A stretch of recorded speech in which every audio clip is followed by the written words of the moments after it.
Hey everyone, welcome to this video. আজকে আমরা কথা বলবো আইএলটিএস নিয়ে। আইএলটিএস আসলে কি, এর ভিতরে কি কি আছে, কিভাবে এই এক্সামটা দিতে হয়। সো আজকে আমরা ওভারঅল আইএলটিএস নিয়ে কথা বলবো এই ভিডিওতে। আইএলটিএস নিয়ে কথা বলতে গেলে প্রথম যে জিনিসটা আসে, আইএলটিএস আসলে কি। IELTS ইটসেলফ আ শর্ট ফর্ম, যেটার ফুল ফর্ম হচ্ছে international English language testing system. এই আইএলটিএস সাধারণত দুই প্রকার হয়ে থাকে, একটা হচ্ছে জেনারেল ট্রেনিং যেটাকে বলে জিটি, আর একটা বলে একাডেমিক। যারা মূলত হায়ার স্টাডির জন্য বাইরে যায় তারা মূলত একাডেমিক আইএলটিএসটা দিয়ে থাকে। জেনারেল ট্রেনিং, এই জেনারেল ট্রেনিং কাদের দিতে হয়? যারা মূলত কোনো একটা দেশের নাগরিক হতে যাচ্ছে, যেমন ইউএসএ, ইউকে, কানাডা, এসব দেশের জন্য IELTS general training is mandatory to get an citizenship. Overall এই ভিডিও জুড়ে আমি কথা বলবো একাডেমিক আইএলটিএস নিয়ে। Why IELTS is important? IELTS ছাড়াও আরো কিছু এক্সাম আছে, ডুওলিঙ্গো, পিটিই, এগুলো দিয়েও বিভিন্ন কান্ট্রিতে যাওয়া যায়, রাইট? কিন্তু IELTS কেন গুরুত্বপূর্ণ? পৃথিবীর 99% কান্ট্রিগুলোতে IELTS অ্যাকসেপ্টেবল, যে কারণে ফার্স্ট প্রায়োরিটি থাকে IELTS। কিছু কিছু এক্সাম আছে, ডুওলিঙ্গো হচ্ছে best for USA, PT best for Australia. এক একটা কান্ট্রিতে পিটি, ডুওলিঙ্গো কান্ট্রি ওয়াইজ, যেমন তুমি ডুওলিঙ্গো দিয়ে অস্ট্রেলিয়া যেতে পারবে না, কানাডায় যেতে পারবে না। So there requirements is IELTS. So এইসব হ্যাসেল পোহাতে স্টুডেন্টরা কি করে, আইএলটিএস দিয়ে ফেলে। আইএলটিএসটাই এজন্য এতটা গুরুত্বপূর্ণ। যখন একটা স্টুডেন্ট আইএলটিএস দেয়, সে পৃথিবীর যে কোনো কান্ট্রিতেই মুভ করতে পারে। Okay, let's talk about structure of IELTS exam.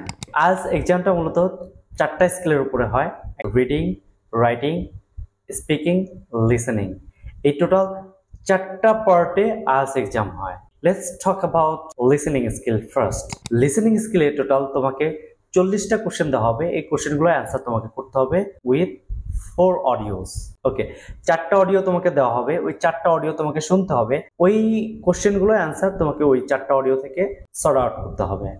Next আসি রিডিং। রিডিংও সেম, 40টা কোশ্চেন, বাট এখানে একটা কাহিনী আছে। এখানে হচ্ছে 40টা কোশ্চেনের অ্যান্সার করতে হবে, বাট তোমাকে রিডিং 3টা রিডিং টেক্সট দেওয়া হবে। এই 3টা থেকে তোমাকে এই 40টা কোশ্চেনের অ্যান্সার করতে হবে। Next writing.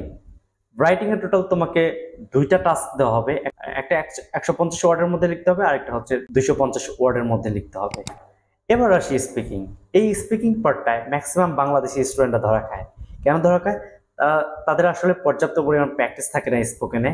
এই কারণে হচ্ছে তাদের ব্যান্ড স্কোর কিছুটা হলেও কম আসে স্পিকিং এ। তোমরা যারা আসলে স্পিকিং এ দুর্বল, তোমরা চাইলে আমাদের একটা কোর্স আছে ইংলিশ স্পিকিং, এই কোর্সটা তোমরা করতে পারো। এই কোর্সটা টোটাল 4টা লেভেল আছে, লেভেল 0, লেভেল 1, লেভেল 2, লেভেল 3।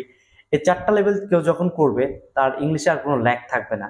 সে ফ্লুয়েন্টলি কথা বলতে পারবে এবং আইএলটিএস এর মতো এক্সামের জন্য সে প্রিপেয়ার থাকতে পারবে স্পিকিং পার্টের জন্য। অলরাইট, এবার চলো কথা বলি স্পিকিং পার্ট নিয়ে। 11 থেকে 14 মিনিট পর্যন্ত এই এক্সামটা হয়ে থাকে। এই এক্সামে টোটাল 3টা পার্ট থাকে, প্রথম, দ্বিতীয় এবং তৃতীয়। এই 3টা পার্টে তোমার এই আইএলটিএস স্পিকিং এক্সামটা হবে। 10 থেকে 14 মিনিটের মধ্যে এই এক্সামটা হবে। এবার আসি, তুমি এই এক্সামটা কিভাবে দিবা, কিভাবে এটার রেজিস্ট্রেশন করবা। তুমি কখনো ব্রিটিশ কাউন্সিলের নাম শুনছো? আই হোপ তুমি শুনছো। ব্রিটিশ কাউন্সিল লিখে গুগলে সার্চ করো, দেন ওই ওয়েবসাইটে যাও। ওয়েবসাইটে গিয়ে আইএলটিএস এর জন্য রেজিস্ট্রেশন করো। ওইখানে বিভিন্ন সিট আকারে থাকে, ডেট ওয়াইজ, অমুক ডেটে অমুক এক্সাম, অমুক ডেটে 3টা 4টা 5টা এরকম হয়। তুমি ধরো আজকে রেজিস্ট্রেশন করলা, আগামী 1 সপ্তাহ পরে সিট পড়তে পারে, 15 দিন পরে পড়তে পারে, 1 মাস পরে পড়তে পারে। এটা তুমি তোমার মতো তুমি নির্ধারণ করে নিতে পারবা। এটা হচ্ছে তুমি কিভাবে আইএলটিএস রেজিস্ট্রেশন করবা। Make sure you have a passport.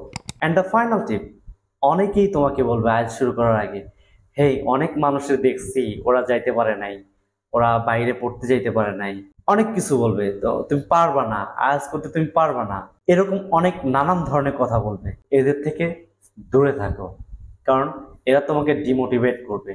যারা আইএলটিএস দেয় তারা বিদেশ যায়, এই কথাটা মাথায় রেখো। আজকের ভিডিও এই পর্যন্তই। নেক্সট ডে অন্য একটা ভিডিও নিয়ে তোমাদের সাথে হাজির হব। তোমাদের যদি এই ভিডিওটা ভালো লেগে থাকে এবং ইনফরমেটিভ মনে হয়, তাহলে তোমার ফ্রেন্ডস, তোমার ফ্যামিলি মেম্বারদের সাথে এই ভিডিওটা শেয়ার করো। অবশ্যই আমাদের চ্যানেলটাকে সাবস্ক্রাইব করো এবং আমাদের ফেসবুক পেজে ফলো করো।